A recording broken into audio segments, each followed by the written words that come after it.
বাবা, বাবা শফিক, আরে আমার বাসায় আমার বাবা কাজের লোক হিসেবে, তাও আবার এত দিন পরে। যদি আমার স্ত্রী জাইনে ফেলে তাহলে তো সর্বনাশ হয়ে যাবে। না, কিছুতেই উনি যে আমার বাবা, আমার স্ত্রীকে জানানো যাবে না, কিছুতেই জানানো যাবে না। বাবা শফিক। এই ছোট লোকের বাচ্চা, শরীরে দরজা শেষ মানে? ছোট লোকের বাচ্চা, কে তোর বাবা? তুই কে? আর তুই এখানে কিভাবে আসলি? সুইটি, সুইটি, কোথায় তুমি? আসো এখানে। এই কি হইছে? এত চিল্লাচিল্লি করতেছ কে লাগিয়া? চিল্লাচিল্লি করবো না। আর উনি কে? উনি এখানে কিভাবে আসলো?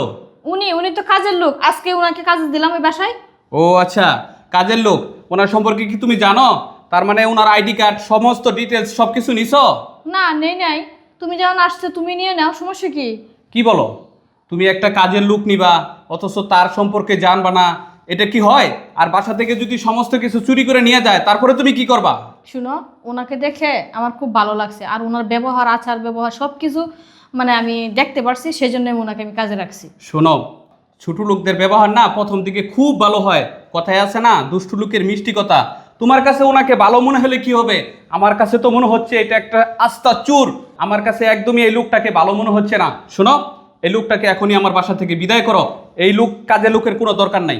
এই থামো তুমি, কথা নাই বার্তা নাই। তুমি আইসাই বলতেছো উনি চুর, এই সব কিছু চুরি করে নিয়ে যাবে, আর অনেক কিছু বলতেছো। তুমি কোন সঙ্গে কথা বলছো? উনি চুর না ভালো মানুষ তুমি কি জানতে পারছো? তোমাকে তো 6 মাস ধরে বলছিলাম একটা কাজের লোক আইনে দেওয়ার লাগে, দিছিলা তুমি? আইসাই বলতেছো ওনাকে বাই করে দেওয়ার লাগে। তুমি আগে ওনার সাথে কথা বলো, দেখো উনি চুর না ভালো মানুষ। এই শোনো, আমি কিন্তু অফিসে হাজার হাজার মানুষ চালাইয়ে খাই। আমি মানুষের মুখ দেখলেই বুঝতে পারি। আমার কাছে এই লোকটাকে একদমই সুবিধার মনে হচ্ছে না। শুনো, আর অভিনয় করার দরকার নেই। আমি জানতাম না তুমি যে এত বড় অভিনেতা, আর তোমার অভিনয় দেখে আমি তোমার অভিনয়ের প্রেমে পড়ে গেছি। বন্ধ করো আর এসব নাটক। এসব নাটক না আমার চোখে আর ধুলো দিতে পারবে না। আমি সব কিছু জানতে পারছি। জেনে গেছো মানে? তুমি কি জেনে গেছো? তাহলে শুনো কি জেনে গেছি। মা, এই যে তোমার চা। মা, একটা কথা জিজ্ঞাসা করব? হ্যাঁ বলেন। এই যে মোবাইলে এই ছবি দেখতেছি তোমার সঙ্গে এই ছেলেটাকে। আরে উনি তো আমার হাজবেন্ড। কেন চাচা? মা, কথাটা যে আমি কেমনে বলি জানেন মা, ও আমার একমাত্র সন্তান, আর ওকে আমি খোঁজার জন্যেই আমি বাসায় কাজ নিয়েছি মা। আঙ্কেল, এটা আপনি কি বলতেছেন? আপনাকে আজকে আমার বাসায় কাজ দিছি, আর আইসে আমার স্বামীকে আপনি ছেলে বানায় বলছেন? আপনাদের গরিবদের না একটাই সমস্যা, বসতে দিলে আপনারা খাইতে শুরু করেন। দেখো মা, আমার বয়স হয়েছে, আমি কেন মিথ্যা কথা বলতে যাব? আমি সত্যি বলতেছি, ও আমার ছেলে। আচ্ছা ঠিক আছে, আমি মেনে নিলাম যে ও আপনার ছেলে হয়। একটু পরে আমার হাজবেন্ড বাসায় আসতেছে, আপনি এদিকে কাজ করবেন আর আমি ওইদিকে লুকায় রয়েছি।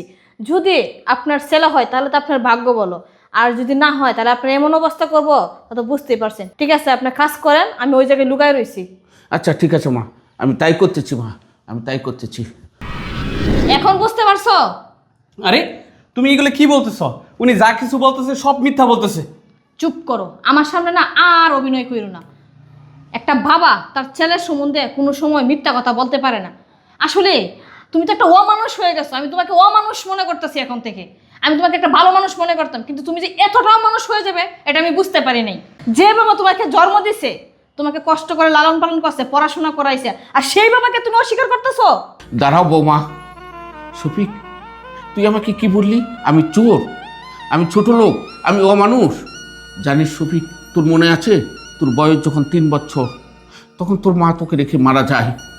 আর তুই যখন ভাত খেতে খেতে আমার বুকে, আমার পেটে বসে যখন ঘুমিয়ে পড়িস এবং ঘুমন্ত অবস্থায় আমার গায়ে প্রস্তাব পায়খানা করে দিয়েছিস, ওই আমি তো সেদিন কোনো দিন তোকে আমি বলিনি যে বাবা তুমি আমার গা নোংরা করো না। আর আজ আমি তোমাকে ধরতে গিয়ে তুমি বলতেছো নোংরা হাত দিয়ে আমাকে ধরো না। জানিস শফিক, আমরা বাবা কত কষ্ট করে সন্তান মানুষ করি, আর সন্তানেরা সে বাবাকে মর্যাদা দিতে জানে না। শফিক, তোর মনে আছে তোকে আমি পড়ানোর জন্যে আমার যে বাড়ি ভিটা ছিল, তোর মায়ের যে অলংকারগুলো ছিল সব কিছু আমি বেচেছি। আর জানিস শফিক, তোকে আমি খোঁজার জন্যে এই শহরে বাসায় বাসায় কাজ নিয়েছি যে আমার ছেলেটাকে কোথায় পাবো।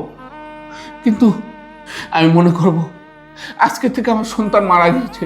মা, আমি তোমার বাসায় কাজ নিয়েছিলাম, তাই আজকে থেকে তোমার বাসার কাজ আমি ছেড়ে চলে যাচ্ছি। মা, বাবা, বাবা তুমি আমার মাফ করে দাও বাবা। আমি তোমার সাথে অনেক অন্যায় করছি বাবা। আমি তোমার উপরে হাত তুলছি বাবা। বাবা তুমি আমাকে ক্ষমা করো বাবা। ঠিক আছে শফিক, উঠো বাবা, তোমার ভুল তুমি বুঝতে পারছো। তোমরা ছোট্ট মানুষ, তোমার ভুল তুমি বুঝতে পারছো। দেখো বাবা, তোমরা লেখাপড়া শিখে এত বড় একটা অফিসার হয়েছো, আর গ্রামের বাবা মাকে তোমরা ভুলে যেও না বাবা। বাবা মাকে ভুলে যেও না। বাবা তুমি চুপ করো বাবা। আমি সত্যি একটা অমানুষ হয়ে গেছিলাম বাবা। আজকে আমার ভুলটা বুঝতে পারছি। সুইটি, আমি আসলে বাবার সাথে মার সাথে অনেক অন্যায় করছি। তুমিও আমাকে ক্ষমা করে দাও। বাবা তোমার ভুলটা বুঝতে পারছি, আপনাকে ক্ষমা করে দাও। ঠিক আছে মা, তুমি শুধু আমার বৌমা না, তুমি আমার মেয়ে। তোমার মতো লক্ষ্মী মেয়ে যেন ঘরে ঘরে যেন জন্ম নেয় বাবা, ঘরে ঘরে জন্ম নেয়।